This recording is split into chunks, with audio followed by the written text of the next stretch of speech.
A paz do Senhor a você, querida família. Outra vez vamos estar juntos meditando na bendita palavra de Deus. Para tanto, a gente vai estar lendo um texto, como em todos os vídeos. Neste momento é Ezequiel, capítulo de número 1, verso de 1 a 3. Você pode conferir também lendo a sua Bíblia em casa. E aconteceu no 30º ano, no 4º mês, no dia 4 do mês, que estando eu no meio dos cativos, junto ao rio Quebar, se abriram os céus e eu vi visões de Deus. No 5º dia do mês, no 5º ano do cativeiro do rei Joaquim, vê expressamente a palavra do Senhor Ezequiel, filho de Buzi, o sacerdote, na terra dos caldeus, junto ao rio Quebar, e ali esteve sobre ele a mão do Senhor. Queridos, a minha gratidão a todos os senhores inscritos nesse canal, senhores que têm compartilhado nossos vídeos, têm deixado seu comentário, seu like, tudo isso é muito importante. Você que ainda não é um inscrito do nosso canal, eu peço a você que faça isso, você vai nos ajudar muito, tá bom? Queridos, como todos sabem, nós estamos falando, o nosso tema central é sobre Ezequiel. O nosso tema central, ele é Ezequiel, profecia para os nossos dias. E nesse tempo, nós estamos falando, nesses dias estamos falando, primeiro a gente falou sobre o serviço de Deus, depois a gente falou sobre o ministério profético no Antigo Testamento, nós falamos também sobre as características dos profetas no Velho Testamento. Nós falamos também quem foi Ezequiel, foi o tema de ontem no nosso vídeo. Quem assistiu sabe que foi esse o tema, e se você não assistiu, você pode ver lá e assistir. E hoje nós vamos estar falando sobre o chamado de Ezequiel. Agora sim, nós vamos iniciar sobre a vida do profeta Ezequiel propriamente dita, e começando sobre o seu chamado, como se deu, onde ele estava, quando Deus se revelou a Ezequiel para que ele fosse profetizar ao povo cativo em Babilônia a vontade de Deus. Para começar, Ezequiel, ele estava no cativeiro, como a gente leu nos versículos nesta noite, e ontem nós falamos isso também. No capítulo 1, versículo 1 a 3, ele estava entre os cativos. Ele tinha sido levado para o cativeiro e lá estava entre o seu povo. Isso aconteceu no ano 597 a.C. Todavia, apesar de Ezequiel estar lá no cativeiro, como a gente leu, e você pode conferir isso também no capítulo 2, versículo 1 a 7, desse mesmo livro de Ezequiel, apesar de Ezequiel estar no cativeiro, mas Ezequiel, ele era um homem vocacionado por Deus para que cumprisse o ministério profético. Aí você pode me perguntar, pastor, e o que significa vocação? Entre alguns significados sobre a palavra vocação, eu quero dar o seguinte significado. Vocação é um chamado profundo, um dom natural ou uma inclinação para uma atividade, função ou propósito específico. Então é um dom natural, pode ser considerado assim, uma inclinação para determinada atividade ou uma função ou para uma função ou propósito específico. No caso de Ezequiel, ele tinha uma vocação, Deus o vocacionou para que ele fosse não para uma função simples, mas uma função de anunciar a vontade de Deus ao povo. Apesar de ele estar cativo, mas era um homem vocacionado para o referido ministério de profeta. Ele estava no meio dos cativos de Judá, em Babilônia, junto ao rio Quebar, quando o céu se abriu e ele teve a primeira visão dos querubins e da glória de Deus. Isso você vai encontrar no capítulo 1 de Ezequiel, versículos de 1 a 28. Você vai ver todo o ocorrido quando Deus o chamou. Queridos, para nós considerar a realidade em que Ezequiel estava vivendo, para nós é impossível que Deus procurasse Ezequiel naquele quadro, naquele lugar onde ele estava. Mas aqui eu abro um parênteses para te dizer o seguinte: não há lugar tão difícil, tão distante, tão inquietante, não há situação tão angustiante que Deus não possa entrar e mudar a situação do servo de Deus, da serva de Deus, a quem Deus vocacionou para o trabalho. Isso ocorreu com Ezequiel. Porque quem esperava que Deus chamaria Ezequiel de dentre os próprios cativos, quando ele era também um cativo, escravizado pelo rei de Babilônia? Mas é isso mesmo que ocorreu. Deus procurou ele entre os cativos. No caos, Deus apareceu para chamar Ezequiel, vocacioná-lo e cumprir o ministério que Deus havia designado para ele. Então, lá no capítulo 1, versículo de 1 a 28, você vai conferir toda essa realidade da chamada de Deus à vida de Ezequiel. Deus se dirigiu a Ezequiel como filho do homem, mais de 90 vezes. Já pensou? Por que Deus ele se manifestou a Ezequiel por mais de 90 vezes no livro do Ezequiel como filho do homem?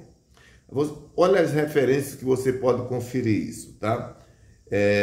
Ezequiel, capítulo de número 2, versículo 3, versículo 6, versículo 8. Capítulo 3, versículo 1, versículo 3 e versículo 4. Versículo 10, versículo 25. Capítulo 4, versículo 1, versículo 16. Capítulo 5, versículo 1. Capítulo 6, versículo 2. Capítulo 7, versículo 2. Capítulo 8, versículos 5, 6 e 8. Veja que eu passei para os senhores uma relação de textos bíblicos onde Deus se revela chamando Ezequiel de filho do homem. Eu quero ler uma dessas referências que está no capítulo 2 de Ezequiel, versículo 1. Olha o que diz: e disse-me, filho do homem, ponte em pé e falarei contigo. Ao versículo de número 3 diz o seguinte: e disse-me, filho do homem, eu te envio aos filhos de Israel, às nações rebeldes, que se rebelaram contra mim. Eles e seus pais prevaricaram contra mim até este mesmo dia. Aí o versículo de número 6. E tu, ó filho do homem, outra vez, versículo 8. Mas tu, ó filho do homem. Então, são muitas as vezes que a Bíblia mostra Deus chamando Ezequiel não pelo nome, mas como filho do homem. Por que Deus se revelou a Ezequiel desta forma? Nós temos na Bíblia muitas formas que Deus se revelou aos seus servos, aos seus filhos. Não é que é interessante a forma como Deus se revelou a esses homens. Mas no caso de Ezequiel, filho do homem, olha o que nós vamos ler agora. Este termo fala da humildade e fraqueza do profeta e servia para lembrar-lhe a sua dependência de Deus, para capacitá-lo a cumprir sua missão. Deus, ele chamou Ezequiel de filho do homem para mostrar a Ezequiel que ele era frágil diante da grandeza de Deus e do desafio que estava para ele cumprir. E a segunda coisa era para mostrar a Ezequiel que Ezequiel, ele era ou seria eternamente um dependente de Deus. Queridos, no dia de hoje eu estava pensando o seguinte: o dia de ontem, melhor dizendo, eu estava pensando o seguinte: ninguém pode ser útil na obra de Deus se ele não reconhecer sua fragilidade e sem ele reconhecer a dependência que tem de Deus. É impossível que alguém possa ser útil na obra de Deus sem essa visão que eu citei, que ele é frágil e que é um dependente de Deus.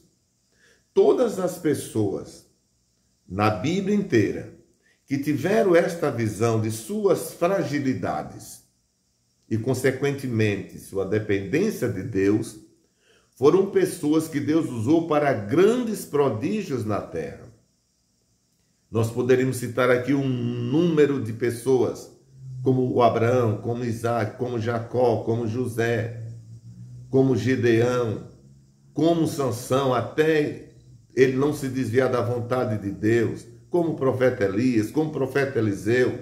É interessante que quando Deus levou Elias para o céu, que Eliseu tomou conta da direção do povo, que ele chega diante do Jordão, não é? É interessante como ele se posicionou naquele momento, né? Eliseu disse: Deus de Elias, onde tu estás? Ou seja, ele sabia que como Elias dependeu da misericórdia de Deus, ele também precisava da dependência de Deus. Queridos, nós vemos também o caso de Josué, quando substituiu Moisés, e todos os profetas. E eu quero dizer uma coisa a você. Você que está fazendo a obra de Deus, sabe que você é frágil diante do desafio. Mas se você reconhecer isso, mas também reconhecer sua dependência de Deus, tenha certeza que não lhe faltará de Deus a ajuda necessária, tá certo? Então, Deus o chamou de filho do homem, mostrando sua fragilidade e também mostrando para ele que ele seria sempre dependente da obra de Deus para cumprir a sua missão. Diante da poderosa revelação de Deus, Ezequiel ouviu a voz do Senhor dizendo: ponte em pé e falarei contigo. Tal qual o profeta Ezequiel, devemos também estar de pé, ou seja, à disposição para atendermos ao chamado divino. Quando Deus disse: filho do homem, ponte de pé, Deus estava dizendo para Ezequiel: ponte de pé, Deus estava dizendo para Ezequiel: aceita, abraça, te dispõe a aceitar o que eu estou propondo para a tua vida. Queridos, no dia de amanhã, no vídeo que nós vamos fazer, nós vamos ainda continuar, nós vamos voltar a essa expressão, assim como Ezequiel se propõe a aceitar a vontade de Deus quando Deus diz ponte de pé. Nós, nos dias atuais, nós também devemos estar como Ezequiel, de pé, prontos para aceitar o propósito que Deus tem na nossa vida. E aí eu vou ler alguns textos bíblicos, exclusivamente para o período do Novo Testamento, como aconteceu com alguns personagens no Novo Testamento e que serve para nós nos dias atuais, tá bom? Se você está gostando desse conteúdo, deixa aí o seu comentário. Pastor, estou gostando, estou me sentindo bem ouvindo esse comentário sobre o profeta Ezequiel. Então, se você está gostando desse material que a gente está produzindo, deixe o seu comentário, isso é muito interessante para nós, tá bom? Amanhã a gente volta a conversar, a falar sobre o chamado de Deus na vida ainda de Ezequiel e que serve como modelo para os dias atuais. E vamos sim ler alguns textos bíblicos mostrando isso.